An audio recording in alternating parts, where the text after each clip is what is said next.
Junietta stared at the wrinkled, gray-haired stranger in the mirror, barely recognizing her. In her mind, she didn't resemble that elderly woman, but was the same woman she'd been at 50, even 40 years old, able to accomplish anything she put her mind to. It was her traitorous body that was the problem. She heard a soft knock on her bedroom door, and one of the servants entered. "Madame Stanhope, your family's lawyers have arrived. They're waiting in Mr. Stanhope's study." "Thank you, Addy, you're a dear." She made her way carefully down the endless marble stairs so she wouldn't arrive out of breath. Her ankles were not too swollen today, and her heart was behaving itself, keeping a slow, rhythmic pace, which was surprising, considering the heartbreaking wound it had suffered. She could hear the somber mumble of men's voices from outside the study and entered to greet the two lawyers. Mr. Wilson, the older one, wore outdated mutton chop whiskers and tiny spectacles. He was seated behind the desk, shuffling through a stack of papers, but he rose and bowed slightly to greet her. "Good afternoon, Madame Stanhope.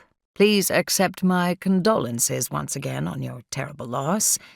He gestured to the other lawyer, a much younger man with wide shoulders and thick ebony hair, who was busily arranging chairs in front of the desk for Junietta, Sylvia, and Adelaide.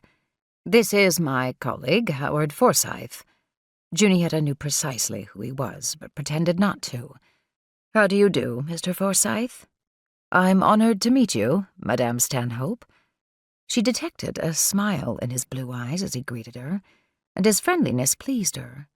Lawyers were usually dour, and the reading of A.B.'s will certainly called for solemnity, but it pleased her that young Howard Forsyth didn't take himself too seriously. Adelaide arrived next, and Junietta's heart swelled with love for her youngest granddaughter.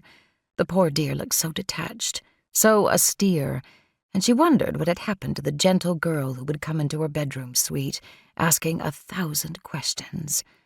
Junietta had neglected her these past few years, becoming so busy with her own work that she'd allowed Adelaide to slip away.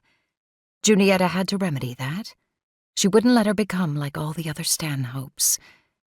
"Put my chair closer to that window," she directed, brandishing her cane. Young Mr. Forsyth hurried to obey. "And kindly open those curtains and raise the sash to let in some air and sunlight. I told my late husband countless times that this room was too dark and gloomy, but he never cared much for my opinion."